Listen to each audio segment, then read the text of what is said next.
provided his update prior to a legislative session at this press hearing with us. And so we're grateful for him being here today. But before I hand it over to Chairman Mendelson, I want to talk about the events of this weekend, and Chief Newsham will provide an update on MPD's activity. We know and we expected and we saw in previous months people who came to our city who were bent on violence against others. We know, too, that 3 of our churches had their Black Lives Matter signs destroyed. And to see the video of that footage on social media is shocking and disturbing and certainly maddening, and certainly a violation of our values as DC residents. And as it has been pointed out, to see those men burning a Black Lives Matter sign in the middle of the street that was taken from a Black church is reminiscent of violent acts of racism our country has seen before, and it is disgusting and vile and should be condemned by all Americans. We have reached out to the churches yesterday, and MPD will continue to investigate these hate crimes. We have also asked members of the community who might have video footage to also reach out to MPD's tip line, so that MPD will have all of that information available to it as it proceeds with these investigations. So with that, I want to turn it over to Chief Peter Newsham to provide an update on MPD's activities. He will be followed by Chairman Mendelson, who will provide his update. Chief. All right, good morning. Thank you, Mayor. I am Pete Newsham. I'm the Chief of Police for the Metropolitan Police Department. As the Mayor said, we had events this weekend. We anticipated unrest as a result of the anti-Trump and pro-Trump groups that were coming to the city, and we had just that. It was very similar to what we saw a few weeks ago at the Million MAGA March, with some folks that were intent on getting into physical confrontations with others. We were fully operational for the event. We had our Joint Operations Command Center activated. We had multiple partners participating with us, including our friends at DC Fire and EMS that assisted us through the weekend. On Friday, December 11th, we made 5 arrests at 2 separate scenes. There was 1 arrest in the 800 block of Vermont, and there were 4 in the 1500 block of K Street. It was 2 incidents. Between 10:45 a.m. and 2 a.m. Sunday, 10:45 a.m. on Saturday and 2 a.m. on Sunday, we made 33 arrests. I'm going to give you the lead charge in those arrests. 11 folks were arrested for simple assault. 10 were arrested for assault on a police officer. 1 was arrested for an assault with a dangerous weapon, a knife. 6 were arrested for disorderly conduct. 2 were arrested for weapons violations, and 2 were for release violations. 1 was for resisting arrest. It was 26 males and 7 females. Home addresses that we were able to determine, 6 were from the District of Columbia, 7 were from Maryland, 3 were from Virginia, 14 were from other states, and those 14 come from states like New York, California, Tennessee, Arizona, Ohio, New Jersey, Pennsylvania, Utah, Florida, Minnesota, and Texas. And 3 of them we were unable to determine their home addresses. We had 8 officers injured. One of the officers was seriously injured. He had multiple fractures in his face and a laceration on his face. He was hit with an unknown object. And as the mayor mentioned, we had a very disturbing situation where at least 4 churches in the city had destruction of property at their churches. One was the Mount Vernon. These are the ones that we know of: Mount Vernon Place United Methodist, Metropolitan AME, Asbury United Methodist, and Luther Place Memorial Church. What I would say with regards to the destruction of property that we saw at the churches, that type of thing will not be tolerated here in the District of Columbia. We will be releasing some very good images of the suspects in a couple of those cases. We would ask the public if you have any information as to who those suspects are, please call us on 202-727-9099, or you can text us at 50411. Again, that type of behavior will not be tolerated in the District of Columbia, and we will do everything that we possibly can to identify the folks involved and make sure that they're held accountable for those actions. And that's all that I have. Thank you, Chief. Mr. Mendelson? Thank you, Mayor. Thank you, Chief. Good morning to everyone. As the Mayor indicated, since the start of the pandemic, we've been combining the press conference that I have over the next day's legislative agenda with the Mayor's Monday press conference, and I appreciate the collaboration. Thank you. I do want to begin with this. What should have been a beautiful weekend was ruined by white supremacists who came to our city seeking violence. I'm appalled, and my colleagues are appalled and disgusted by the hate and destruction caused by these white nationalists, and hope that all of the perpetrators are brought to justice. These acts cannot and will not be tolerated in the district. As I indicated, we have a legislative meeting tomorrow. It will begin with a committee of the whole meeting at noon. We've changed our meeting times to noon. There's the only items for business on the committee of the whole agenda are markup of 4 resolutions which concern appointments or confirmation of nominations, and then resolutions that have been reported out of other committees, which are confirmations of mayoral nominations. And I believe that these agendas were circulated last night to the press, so if you have questions about any of the items, I'm happy to answer them. At the legislative meeting, because it's our final legislative meeting of Council Period 23, it's our 41st legislative meeting, and as I said, final meeting. Among the items for business, because there will be final readings as well as resolutions, and it has several emergencies, there's a bill that will revise the law to extend unemployment benefits. This comports with federal requirements and enables us to utilize federal money with regard to unemployment. There also will be final reading on the bill to establish a new Department of Buildings. There will be final reading on a bill that requires that cash is accepted at retail establishments. There are a few exceptions in the bill. One of those exceptions is during a public health emergency. And I mention it just because I know that's gotten some attention. The final reading on the Omnibus Public Safety and Justice Amendment Act of 2020, which contains I think it's something like 14 different titles or provisions regarding public safety. There will be final reading on a bill entitled the FOIA Tolling Temporary Amendment Act. I had mentioned this at our last press conference, that this begins the process of reinstating what the normal procedure is for any Freedom of Information Act requests. If I remember correctly, it begins in January, and we've seen that electronic communications are fairly easy for us to be able to produce. When I say us, I mean the government. And so we are relaxing what we had done at the start of the pandemic, where basically any Freedom of Information Act requests were tolled. There will be a final reading on a bill that is the first step of the Maryland, Virginia, and the District amending the Metro Compact or WMATA Compact to establish a Metropolitan Transit Police Board to handle complaints.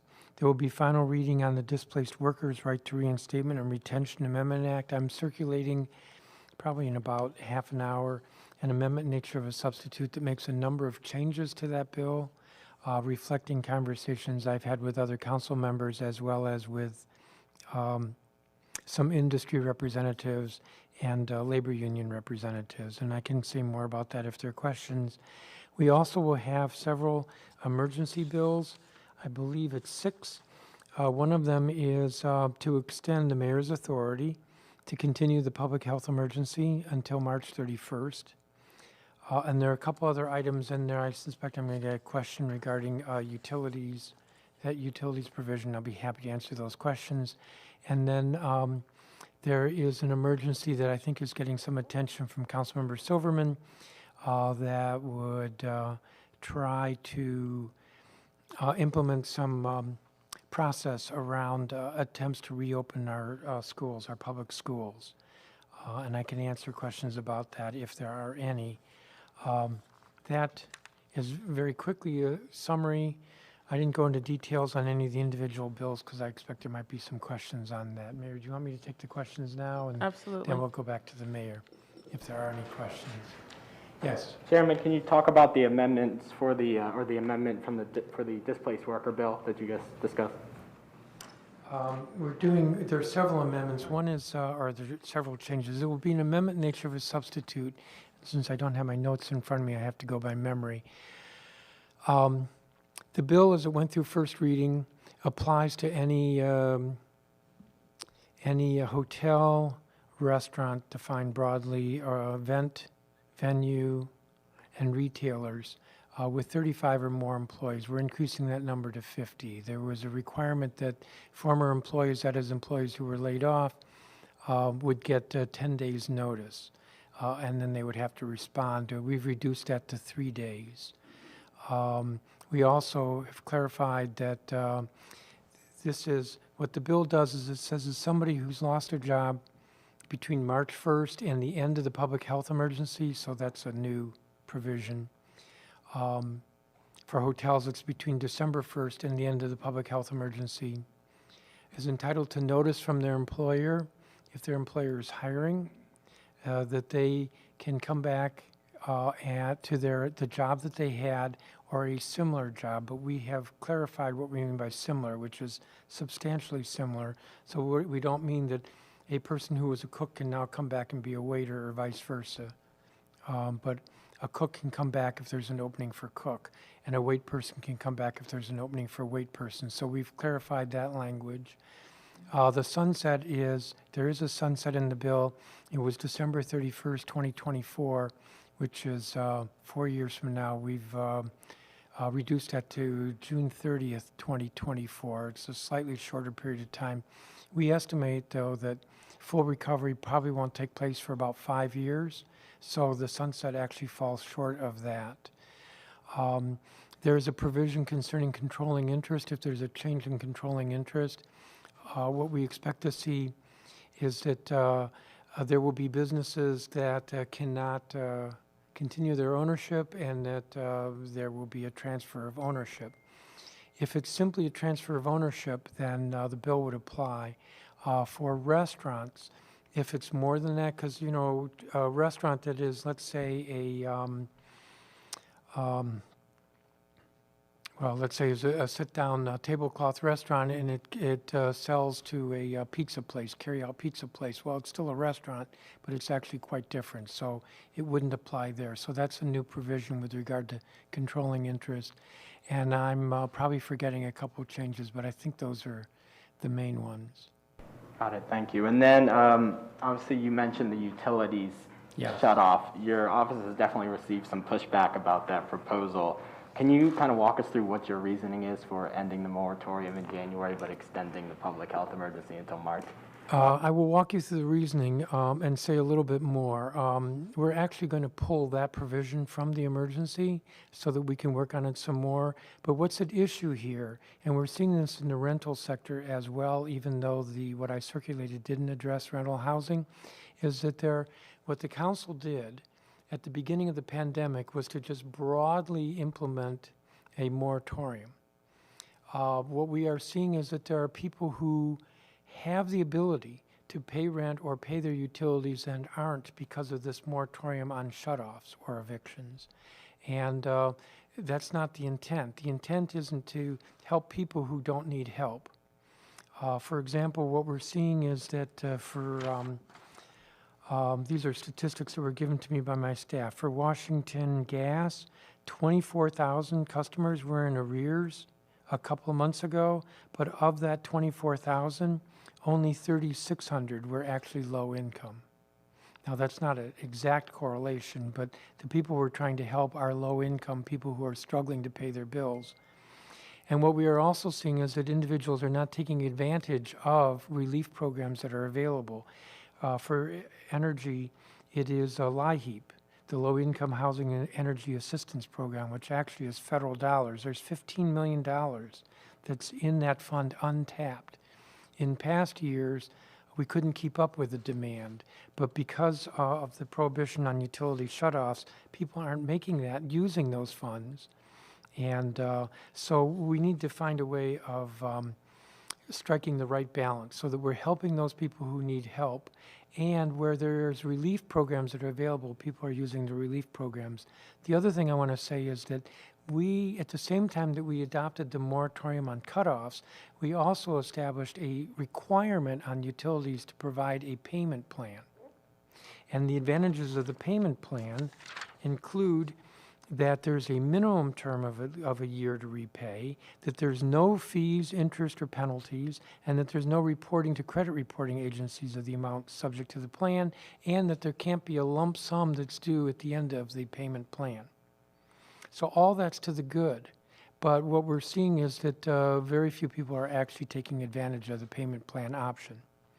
So I'm going to pull the provision from the emergency and work with some folks to refine this so that we really are targeting relief to those who need it, because that's what we want to do. We're all in agreement on that.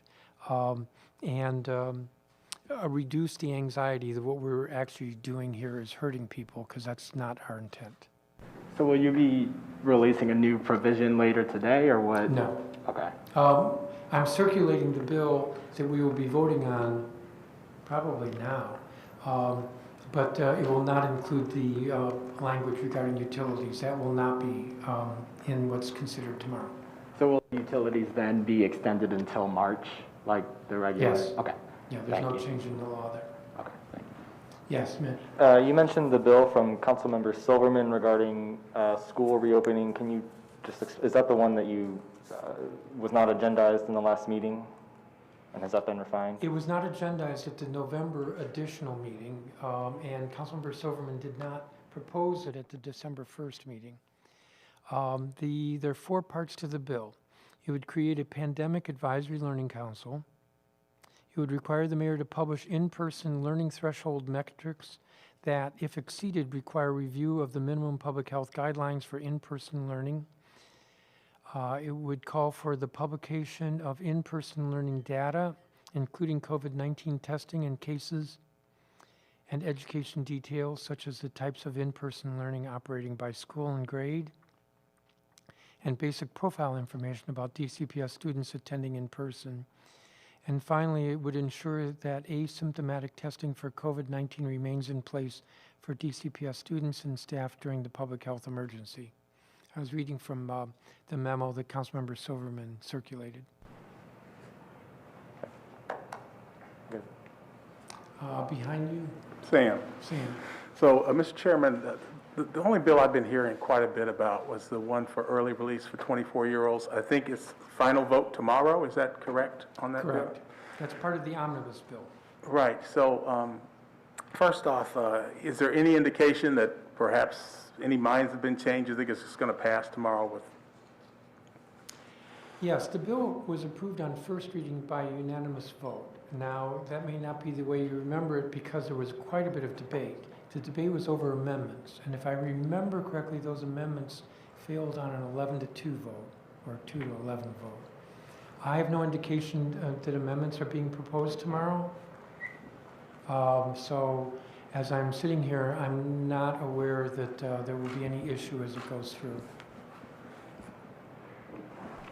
Is it possible to hear from the chief about that bill now, since his department opposed it? I don't want to violate any rules. I'll look to the mayor on that, if she wants to interrupt. Because I understand the police chief and the department aggressively opposed the bill. Now the police department will have to work with it, but I'll just ask. Well, let me just start, and I will turn over to the chief. The questioner, who asked that question? Sam asked the question, started with the question about early release for 24-year-olds, which is a complicated issue. one we've very much attempted to work with the council on. You will remember that I have been very strident about making sure that victims' voices are represented in that bill, expressly represented in the bill. The council had a very long discussion about why it wasn't necessary to expressly raise up the specific crimes or how victims and judges must consider victim impacts, which was a line of questioning and argument advanced by Councilmember Mary Che. And I want to closely associate myself with her questions. And I regret that the council did not move on her amendments. I further want to say that we commented on a standalone bill as it relates to the Second Look Act. And we think it's appropriate that the council vote on it separately. There was an emergency piece of legislation that had a lot of reform measures in it, some of which we supported and some of which we didn't. And this wasn't included as part of that emergency that's being rolled up to the omnibus. So I think there's a lot of things being done at the end of the council period as it relates to public safety that will warrant our continued attention to see if they are measures that are going to make our city safer. Unfortunately, we moved several, I think it's been 3 years ago now, a record ceiling bill that has not advanced to the council that we think would actually make our city safer by having people who have served their time have the ability to better get employment. And that bill has failed to advance from the council. And so we will continue to try to work with the council on getting that done as soon as possible. Chief? You said, I believe, that the release of persons who have committed violent crimes, whatever the conditions, will create a public safety problem in the district. What is your comment as this bill is about to become law? I don't, in my position as the chief of police, I don't make the law. I have to abide by it. That is the responsibility of the DC Council to make the laws for the District of Columbia. I spend a lot of time over the last 31 years with the victims of violent offenses here in our city, particularly homicides, sexual assaults. I'm not entirely convinced that their voice was heard in this instance, because when I speak to some of those folks now, they're unaware that this is even going on. So, you know, at the end, I can disagree, respectfully disagree with the passage of this legislation. And I think I will continue to disagree with it. But at the end of the day, as a law enforcement officer in the District of Columbia, I'll have to abide by it. Thank you. Might you veto the bill, Mayor? Again, I'm going to look at it closely to the omnibus to see what's in it and what's not in it. I expressed some concern about rolling the Second Look Act up into an omnibus. And I think that's why it doesn't have the attention from the public that I think it warrants. And I regret that it doesn't raise up the victims' voices expressly as it could have, as was suggested by Councilmember Che.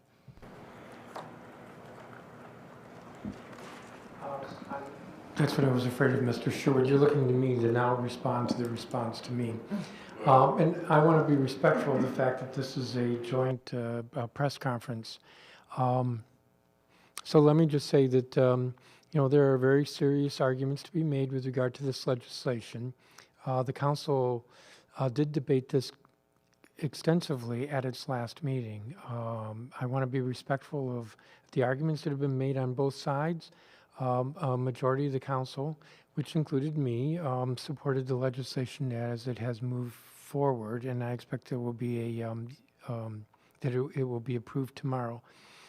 I don't know that I want to say more at this press conference. Again, trying to be respectful, but I will urge that folks who want to understand this better can look at the committee report. And the committee report not only sets forth what the committee's reasoning is, but also attaches testimony, and the testimony, some of it is in opposition. So all the arguments are there for anybody to see and form their own conclusion. Further questions regarding the council meeting, Mr. Rice? Could you comment briefly on the Bruce Monroe Extension Disposition Authority? Because I've heard some opposition to it from the Park Morton tenants, public housing tenants, who say this just further extends the uncertainty, if I understand it correctly, that they face about their future. Well, there are a couple of things I could say. In essence, what the legislation does is extend disposition authority when the council approves that a property that's owned by the district, the Bruce Monroe site where the former Bruce Monroe School was, is going to be disposed of by the district government for development. When we do that, it's time limited. I think it's 2 years. And so given litigation that's occurred around that project, this is to extend that authority. Nothing more, nothing less. The other answer I would give is this. We could honor what some of those who've objected want, but the effect of that would be basically to start over. And it's not the feeling of the council, and certainly we haven't heard this from the executive, that we want to start over. So there have been arguments that have been raised by folks before the zoning commission where they were not successful, before the Court of Appeals, and I wouldn't say they were successful. What the Court of Appeals said was that the zoning commission didn't explain itself in its order. So zoning commission, please explain yourself. Maybe we agree, maybe we would disagree. But that's all that is. And in light of that, it's the feeling of the council, and I expect that legislation will be approved tomorrow, that we should continue as had been planned. I have, about your appointment to the advocacy group for the archives. Yes, I appreciate that you asked me that, because it reminds me every 2 weeks that that's pending. It is important, and I don't want to make light of that, but it just, I haven't. It is important because, if I may say, it's one of the things we need if we want to be a full-fledged state. We need a full-fledged archives. Yes, and I agree with that we should have a full-fledged archives, and the current situation is not desirable. And in fact, the mayor announced plans a couple of years ago for a new location, as you know, at UDC. And this is to help the council, this advisory board, so that we have really the best recommendations. If there are no other questions, thank you, Madam Mayor. I'm going to stick around in case somebody thinks of something later. Okay, thank you very much. So we will move to our COVID update. And I am showing on the screen now our regular report of our experience with COVID across 4 categories, including the level of community spread, our health system capacity, our public health system capacity, and community engagement. And you will note that we are in the red in one category with daily case rates over a 7-day period. We reported this morning 164 new cases, and sadly, a DC woman who lost her life to the virus. We also shared on Thursday that when we spoke about our vaccination plan, we want and we have reason for hope that we're getting on the other side of this virus, but we're also in a very perilous time of the year. We need people to take the surge in cases very seriously. And sadly, we will soon hit a milestone in America's experience with COVID, with 300,000 Americans having died from COVID. And so for those of you who are following the rollout very carefully, you know it's on every channel all day since this weekend. On Friday, as Dr. Nesbitt described, the Food and Drug Administration might act, and it did. On Friday, the Food and Drug Administration authorized the Pfizer vaccine. On Saturday, the CDC Advisory Committee on Immunization Practices voted to recommend the use of the vaccine, and I am told that those recommendations are the gold standard for vaccine use in the United States. And yesterday, the director of the CDC approved the recommendations from that committee, making them the official CDC recommendations on immunization in the United States. And after all of that review, and by people who have dedicated their lives to public health, both the FDA and the CDC concluded that the Pfizer vaccine is safe and effective for people who are 16 years old and older. So we will continue to share that information as it is made available. We have shared just some facts about the vaccine trial and that have been all over the news as well. But this year, more than 40,000 people participated in the Pfizer vaccine trial. Tens of thousands participated in the other vaccine trials, including the Moderna trial. And this means that no one is taking the vaccine going forward will be the first to take it. With 2 doses, the vaccine has proven to be 95% effective. And it is expected that some people may have an immune response to receiving the vaccine, such as a sore arm or fatigue, headaches, muscle pains, and chills. And this is normal and expected and revolves shortly after the vaccine has been administered. So we want everybody to find the facts, get the facts, so that you can, with your healthcare provider, get any questions that you have answered.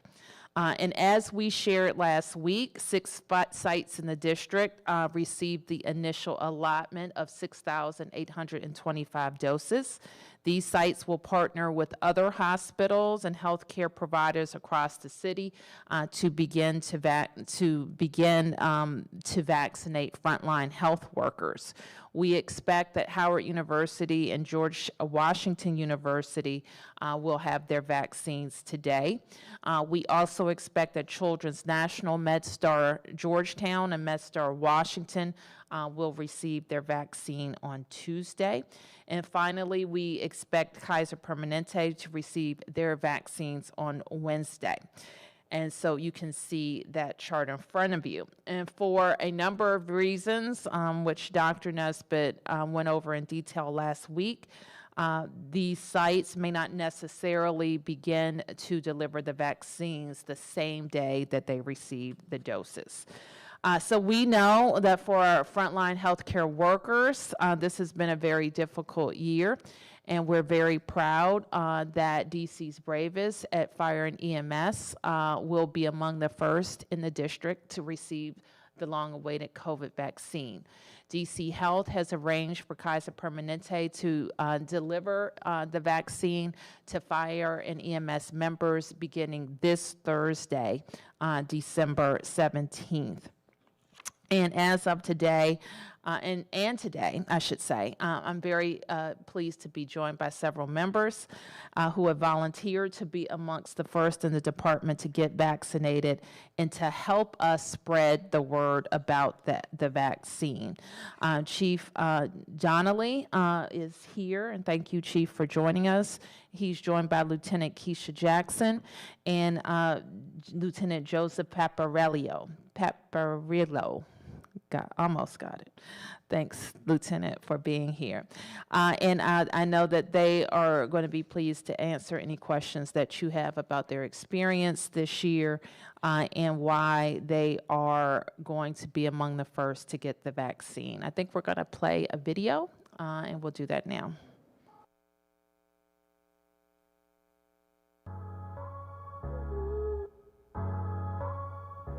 Hi, my name is Lieutenant Keisha Jackson, and I'm getting vaccinated for my city.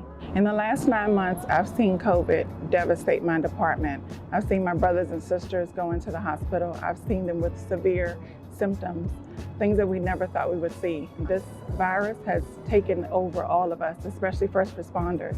I'm getting vaccinated. I'm getting vaccinated for my coworkers, I'm getting vaccinated for my family, and I'm getting vaccinated to make a change and to try to send a message. My mother died when I was 5. My father is everything to me. He's my world. And it's just him and I in the house. And if I don't get it for any other reason, I have to get it for my daddy. I have to make sure he's safe. Whenever I come home from work every day, I have an anxiety about passing something on to him. If I can keep him here just a little bit longer, then that's what I'm going to do. Regardless of what happens, I have to make sure my family and I are safe. As Mayor Bowser says, we're all in this together, and we will all get through this together. Lieutenant. And before we take questions from the chief and the lieutenants, I just want to also give everybody a reminder about our bridge fund. This is a fund that the city has invested $100 million in to help our businesses get to the other side of this this pandemic. And we should remind everybody that DC businesses hire DC residents and have allowed thousands of families to pay their bills, their mortgages, put their kids through school, and have a wonderful life in this city. So when we invest in businesses, we're investing in workers, and we're investing in bringing our city back from this pandemic. So please go to coronavirus.dc.gov/bridge fund to learn what's available. And weekly, Deputy Mayor Falchicchio hosts a check-in with the business community, and where you can find out more detailed information about the Bridge Fund. We focused first on hotels who have been devastated by this pandemic, followed by restaurants, and this week we'll focus on retail establishments. So please go to coronavirus.dc.gov/bridge fund and also tune in to the weekly DEMPED check-in. We'll take your questions.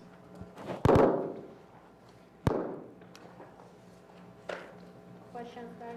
Okay, thank you. No. Okay. Who has a question? Well, I have a question that's off topic of what the chief is here for, so I'll let anybody who wants to ask questions of him first. I'm sorry? I have a question off topic of the events this past weekend. Okay. So, any questions? Yes, sir. Yeah, so on the topic of this past weekend, I'm hoping that you can comment as well, the chief, on how you feel skirmishes were handled between the groups that were out here in the city, and can you comment on perceptions that the Proud Boys get treated favorably by DC police? Sure. So we anticipated that there was going to be conflicts coming up this weekend. What we do at the police department is we try to prevent that from occurring. We try to be there. We try to get between opposing groups, particularly when it results in physical confrontations. I don't know how much time you've spent in that environment. It's very difficult when a confrontation like that occurs to determine on who's on what side. The police get involved. They break it up. If people can be appropriately charged, then they're placed under arrest. So I think it's unfortunate if somebody feels like somebody was treated differently, but there was no intention by the police department to treat anybody any differently from anybody else. Our intention was to prevent folks from getting hurt. At this point, would MPD characterize any group as being the aggressors over what we saw during the weekend? You know, what we saw when we did have conflict, there appeared to be mutual combatants on the scene. We had large numbers of folks who self-identified as Proud Boys. I don't think we've had those types of numbers in the District of Columbia before. We had smaller numbers, in my estimation, of folks who I would describe as anti-Trump groups. It was probably a ratio of about 6 or 7 to 1. So it was really, you know, incumbent upon us to ensure that everybody was safe in this environment. As you know, we had a critical stabbing on 11th Street, 500 block of 11th Street, where a person nearly lost their lives as a result of that stabbing. But at the end of the day, considering the volume of people that came, considering the volume of folks that seemed inclined to get into physical confrontations, I was pretty impressed with the police response. So considering the 6 to 1 ratio you're estimating, you still would say that there was about even aggression on both sides of this? On the scenes where there were physical confrontations, there seemed to be mutual combatants, yes. Okay. And then I have a question, for the mayor. Did you want to respond to any of that about how the city responded to confrontations? Well, I think what we see is that we have we had people who came here. These Proud Boys are avowed white nationalists and have been called to stand up against a fair and legal election, and that's what they're doing. So we can talk about police tactics, but what we really need to be talking about is how, as a country, we are allowing people, Proud Boys to pundits to members of Congress, to continue to speak against a fair election. That's what it is. This is a symptom. This is a symptom of this hateful rhetoric, anti-science noise, and people who refuse to accept the results of a fair American election. Thank you. And then one more related question. A lot of the skirmishes that we saw out there over the weekend took place near and around Harry's Bar, where people were also observed gathering in large crowds and flouting all the city's mask restrictions. People were also stabbed nearby that location, as you mentioned. So is the city considering taking any action against Harry's Bar, implementing any citations against that restaurant? Our understanding, and we've had our investigators go out, is that Harry's Bar was not open after 4 p.m. on Friday or Saturday. And this was part of our discussions with Harry's prior to the weekend. So I don't know that we could directly relate any of the unrest to the establishment. Thank you. Yes. For the chief, I think you mentioned 4 different churches that had property destruction could you remind us of those names again, and then more details about this destruction? Did all 4 have Black Lives Matter signs taken down? Or the answer to that question is no. I think that it was different at each location. I can give you the locations, and what I would say is there could potentially be more. These are the 4 that we know of.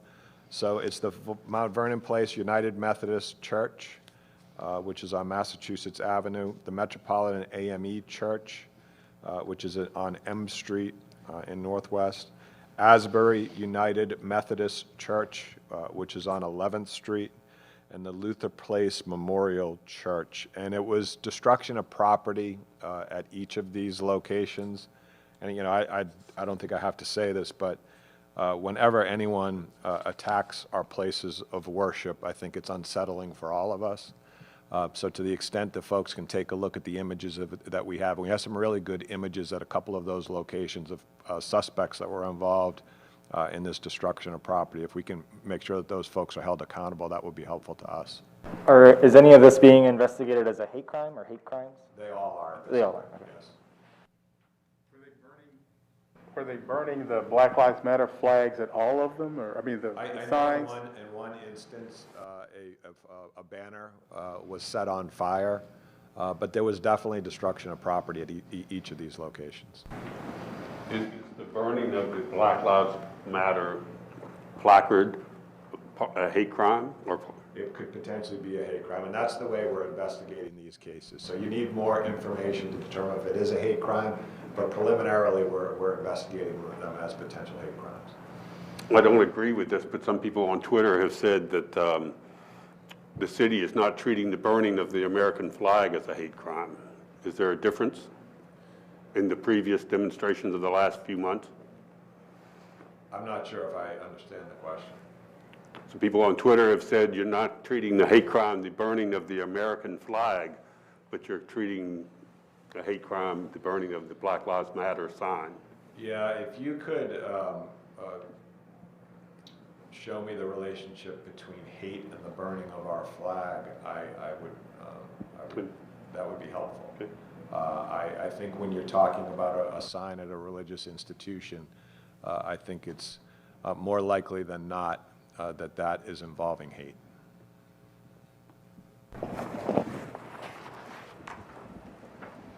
Yes, ma'am. Good morning. My questions are related to the vaccination. Do you have any estimate time for the vaccination of the city residents? And if there are any plan of the vaccination for children? Well, we discussed last week a phased approach to how the vaccine will roll out in the district.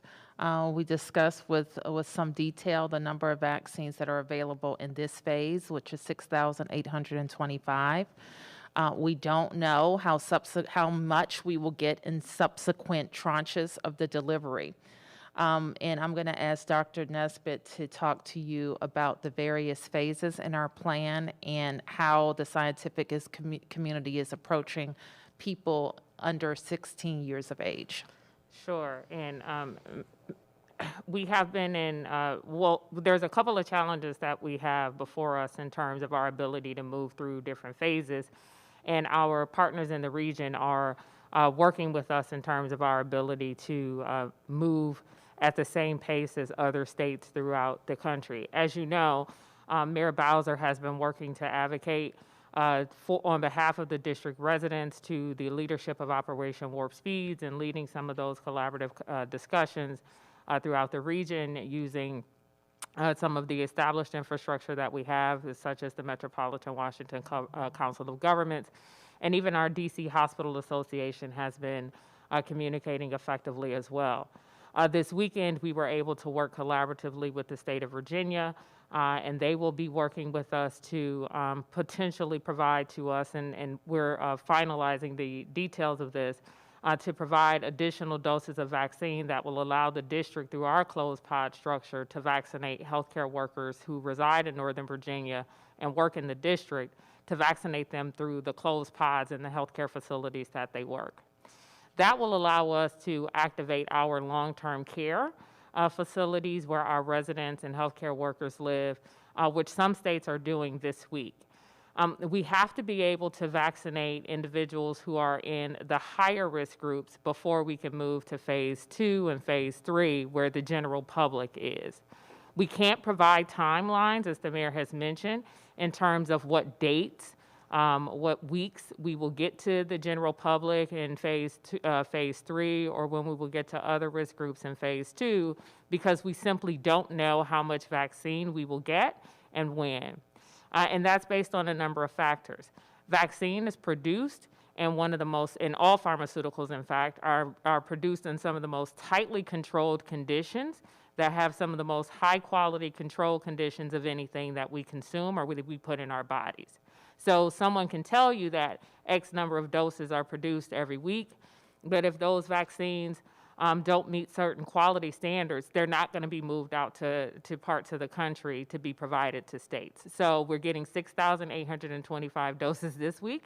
We'll know sometime this week how many we're getting next week, and so on and so forth, of the Pfizer vaccine.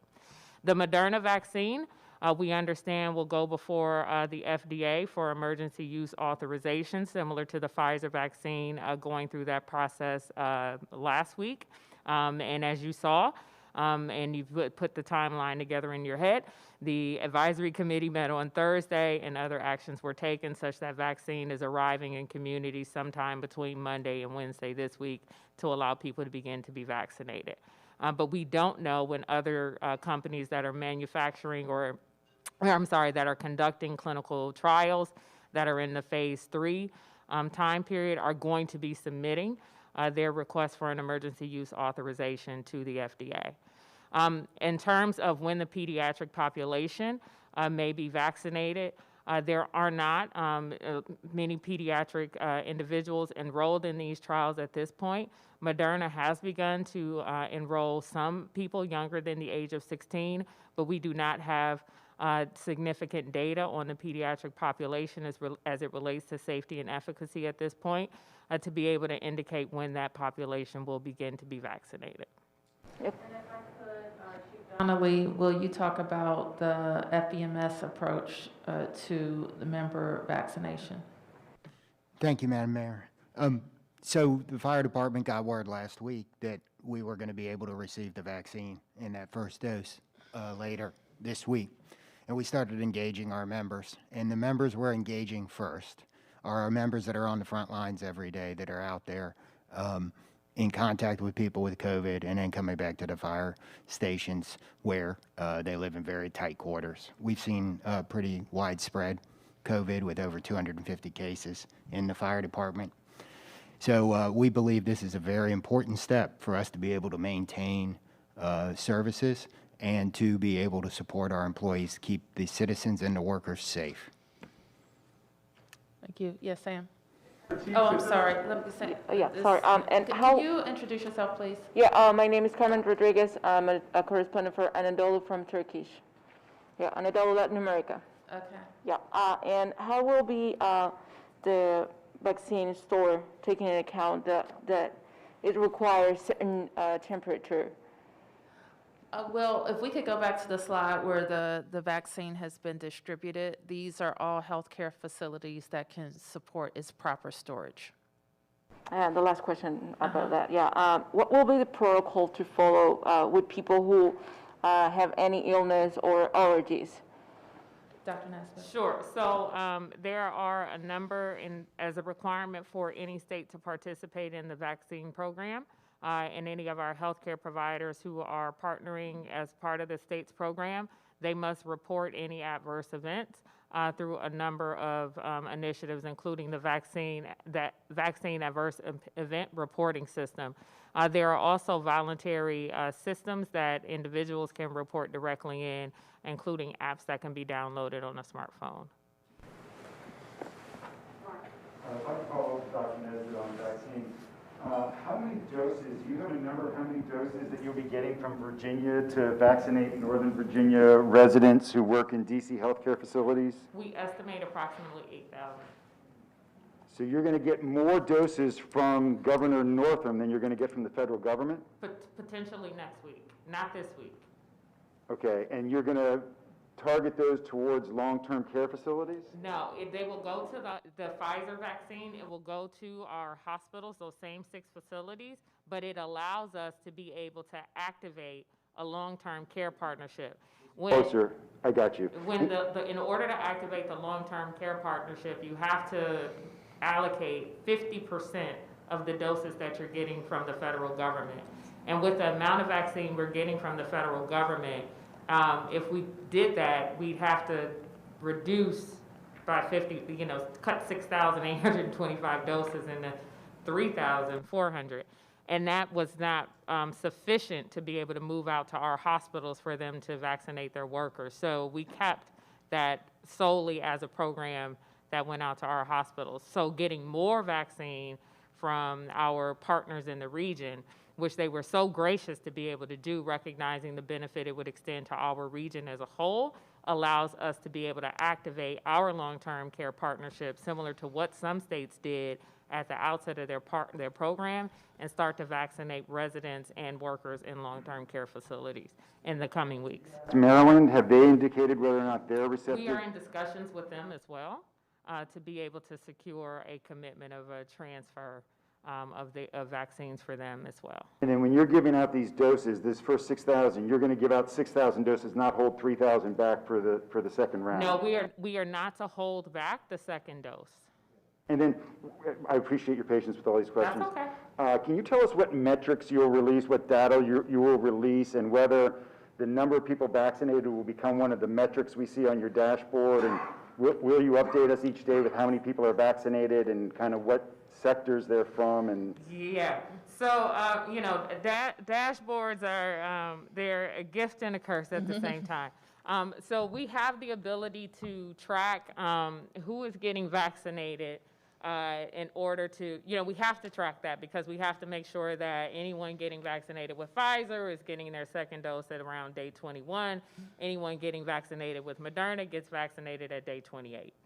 The extent to which we're going to invest a substantial amount of time to create a public dashboard that creates at a micro level that this number of people who work in a grocery store have been vaccinated versus this number of people in an office building has been vaccinated versus this number of DC workers who live in Maryland and Virginia. I'm not convinced of the value of investing manpower hours to create that level of a public dashboard. how that pays off for public interest versus how it pays off for our ability to move the needle in Maryland, DC, and Virginia. We will have the ability to track the amount of vaccine that comes into the district.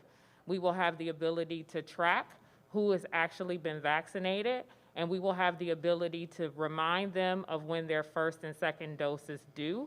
And the way that we are allowing people to schedule for appointments allows us to make sure we are moving in appropriate phases and have estimates of what proportion of any group in a population category is being vaccinated. Rolling that line, what we call line level data, or aggregate data, and breaking it down into different specific lines and tracking that at the same way that we give you a specific number of new cases every day, I'm not sure that we're going to build that infrastructure on top of the system that we have. What will you?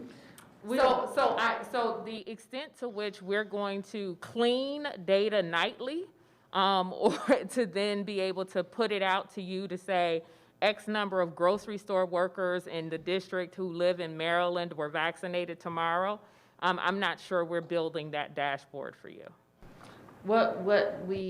Dr. Nesbitt just told you what we have and what we will be able to follow, and we'll work on what the cadence of reporting and how we can report it.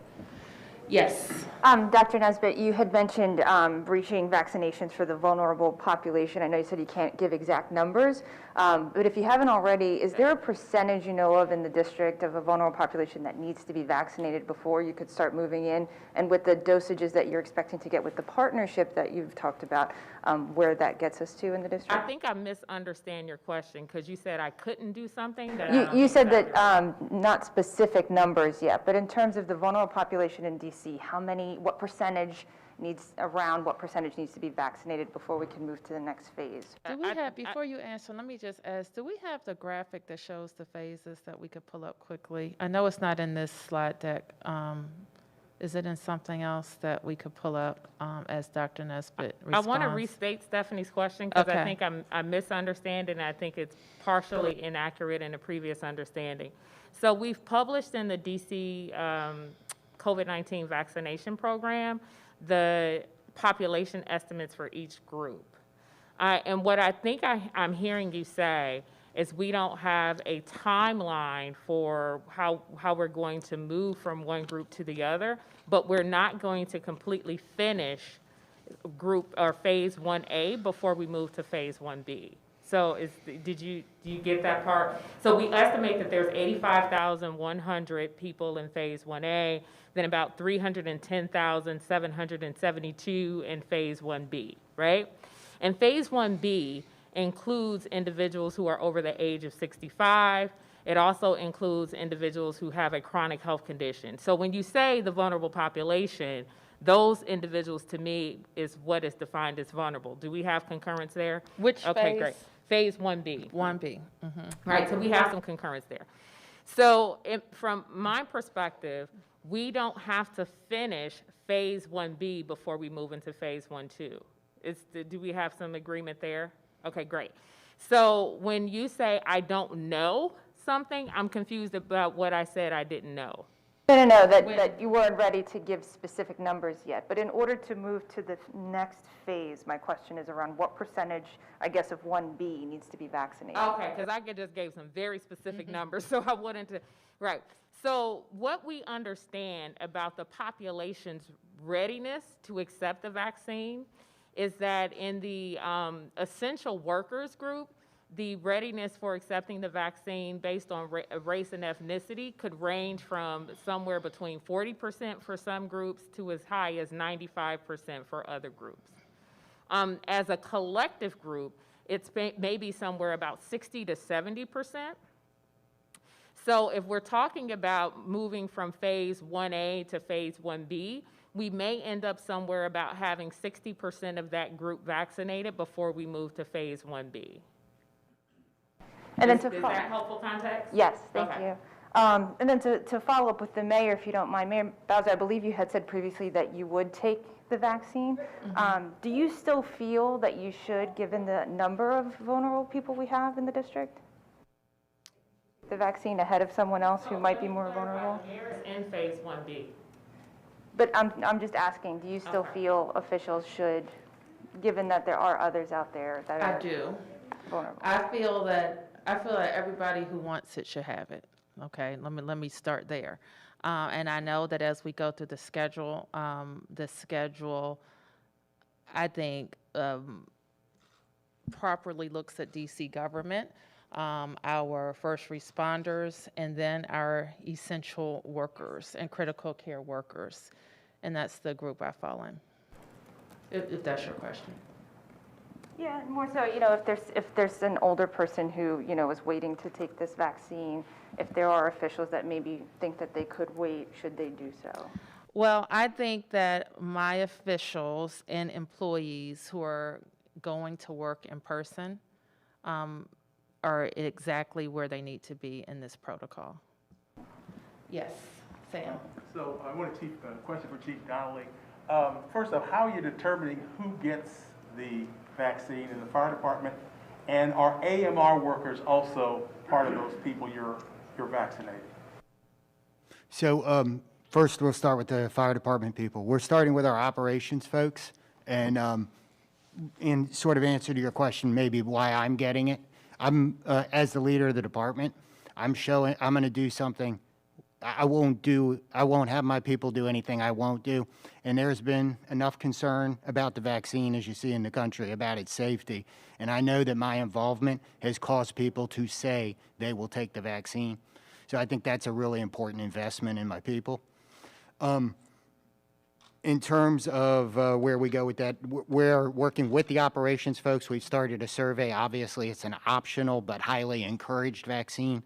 And we're getting those back and scheduling them as they come in. We'll start at 140 people a day and go until we've used up our vaccine or we have everybody that is willing to get it at that time. As far as AMR, I think I'm going to have to get back to you. Unless somebody knows the number off the top of their head. Sure. I don't know the number off the top of my head, but it is phase 1A includes EMS providers. So it is not closed to FEMS. But we are starting with the rollout this week to FEMS. So just fire EMS people this week, not AMR people at all? They will be rolled into the schedule as we have more vaccine. Actually, the group is EMS providers. It is not just fire and EMS. But this Similarly, first group, when we get to law enforcement, it won't just be MPD. It will be all law enforcement. and could you one more time give us the number? I've heard, what are we getting in DC? 6,825. Okay. Dr. Nesbitt, and we continue to work with a partnership with our regional partners to get additional vaccine. The number that we have a commitment from Virginia is 8,000. And we do not have that. Is DC getting less than states? We are getting the amount that is proportional to our population. Yes, and we're gonna we have a final round here. Tom. Thank you, Mayor. I have a question about the electors today. Yes. At 2 o'clock, if we let you out of here. You may be here, but I will be leaving shortly. Today at 2 o'clock, the district's 3 electors will cast, I wrote this down, will cast our city's official votes for president. It's a bigger deal than usual, as you just mentioned earlier, because President Trump has been trying to overturn the election. But why has your office and Secretary of the District, Kimberly Bassett, kept secret the list of who you invited personally to attend the historic ceremony?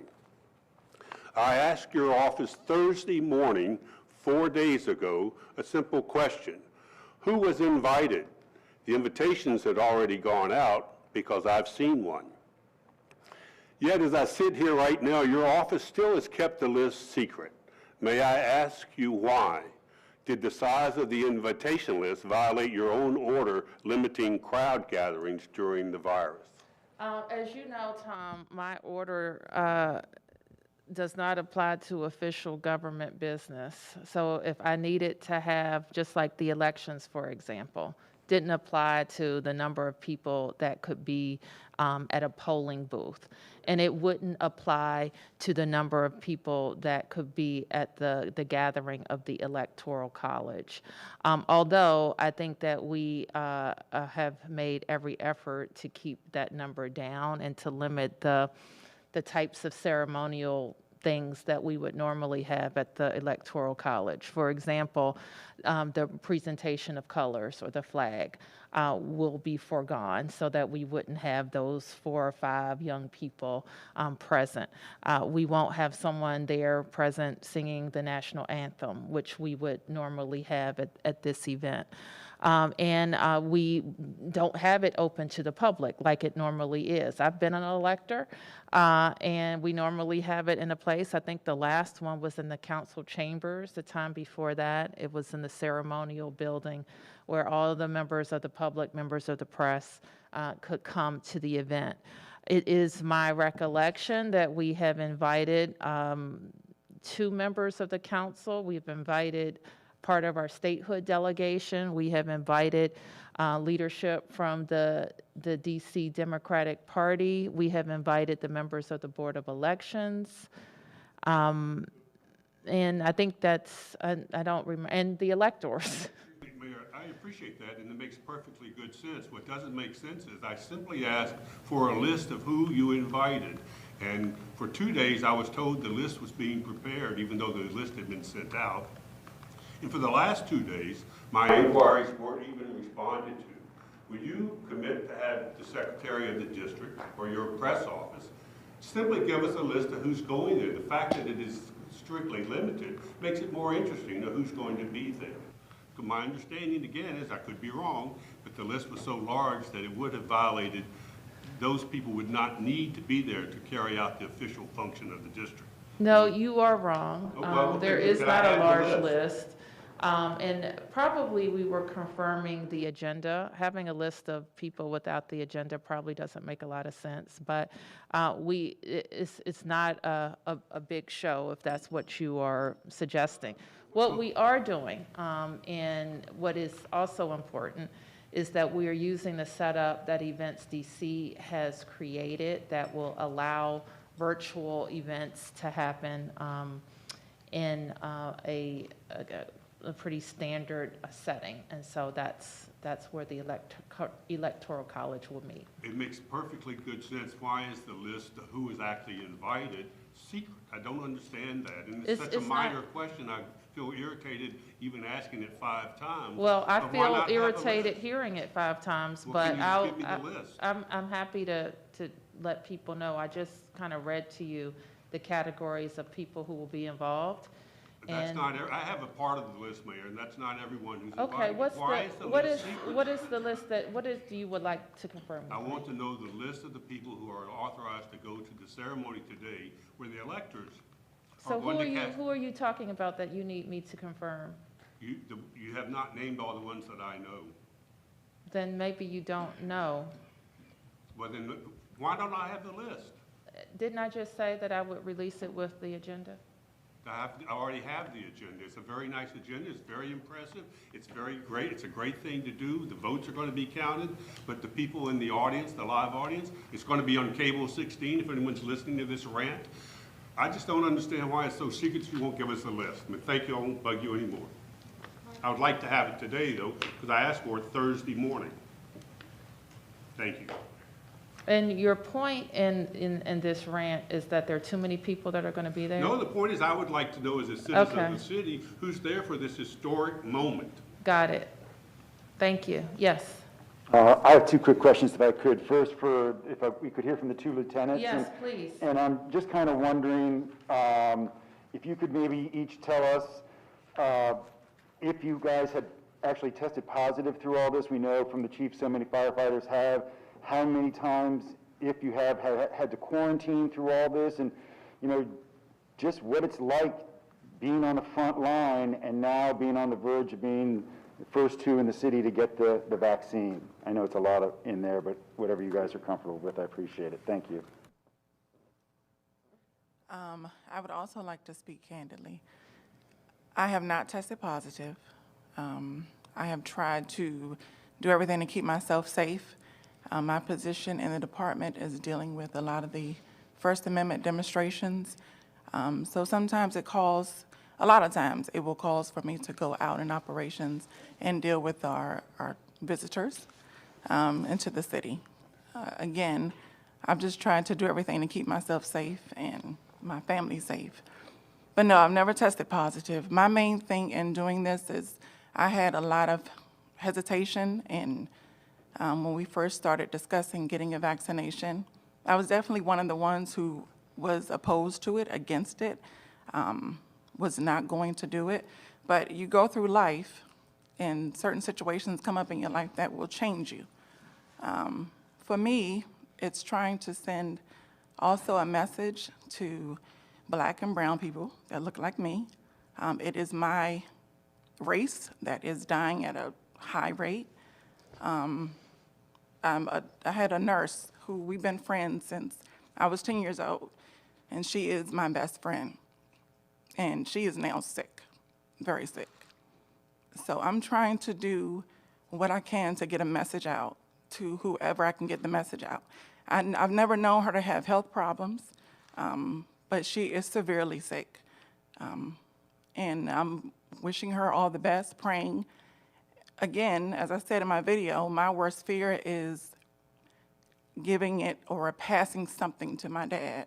I am the sole provider, meaning I keep him in the house, I grocery shop, meds, cook. Every single day I come home to him.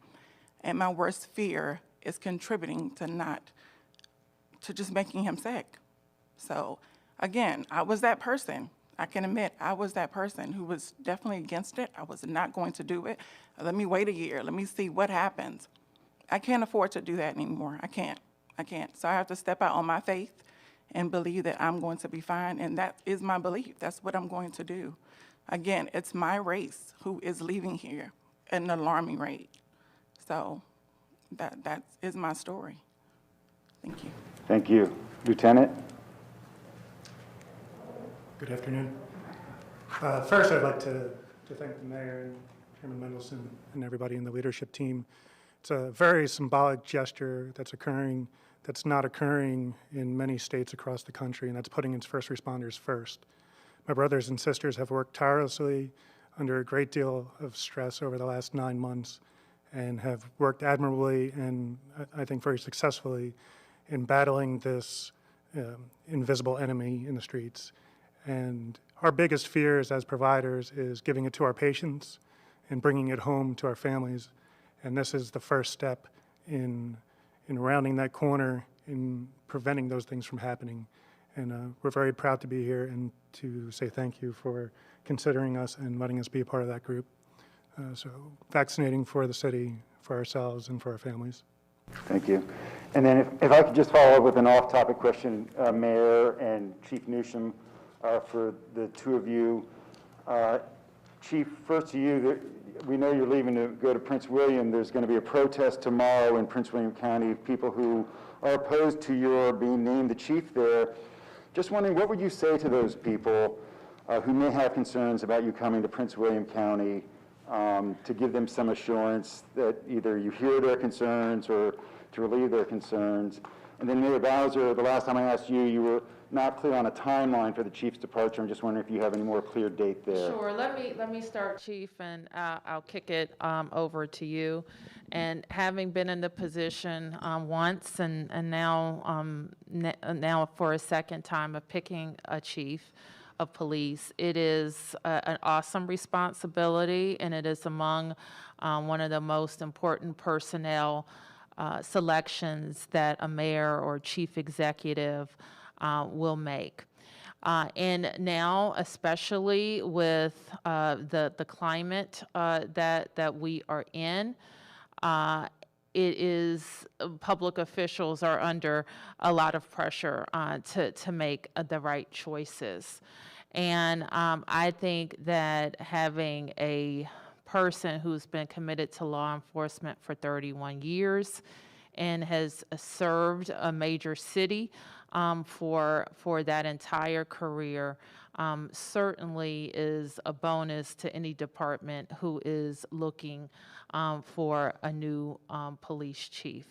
So while we are very sad that the chief has decided to move on, he served us with distinction, and he's going to be great wherever he goes.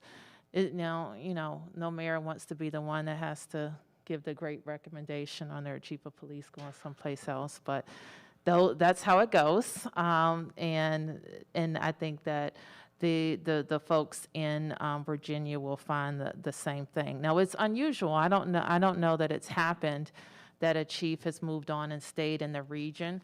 And so I'm thinking that there may be some good benefit that the people of DC and the Metropolitan Police Department will get out of that. As far as our timeline goes, I continue to do the work that I need to do, and I will come out with with an announcement soon. Thank you. So listening to the mayor say that, I have nothing to say to her other than thank you. I think she knows how I feel about her and her leadership here in the city. It's been nothing short of remarkable considering the things that we've been through in Washington, D.C. since I've been the chief of police. So again, Mayor Bowser, thank you from the bottom of my heart for saying that. With regards to criticism, when you're in this line of work from time to time, people are critical of you. One of the things that I've learned in a leadership position is really what you have to do when folks are critical is you have to really listen. Some of that criticism is valid, and you have to change accordingly. So if there are folks out there who are critical of me, either here in the district or in Prince William County, they can rest assured that I will listen to that criticism. If that criticism is valid, I will adjust accordingly. Thank you. You have the last one? Just a few, if it's okay, but I'm just going to spitfire across just to make sure. Chief, since you finished, I'm going to first ask you, your response to leaving the department, in what shape you feel you're leaving the department in, what message you have to the city. Mayor Bowser, when you plan to get the vaccination, and then also to Lieutenant Joseph, if you could just please confirm your last name for us. And just a quick question, Lieutenant Jackson, you really did answer this in your response. For Lieutenant Joseph, what do you say to the people who you get pushback from about this vaccine, if you are getting pushback? If not, that's fine. So I think the question was, how do I feel that the police department is being left? Leaving the department, what shape do you feel the department is being left in, and what's your message to everyone? You have one of the best police departments in the country, if not the best, and we went through that transition from not being a very good police department to being one of the best. While I was on the department, it was a great ride. We have tremendous leadership here at MPD. I feel extremely comfortable that this organization will continue to move forward in a positive way, the way that we have done for the better part of the last 2 decades. What was your question? When do you plan on taking the vaccination? I will take it when my turn comes up, and I don't know when that is.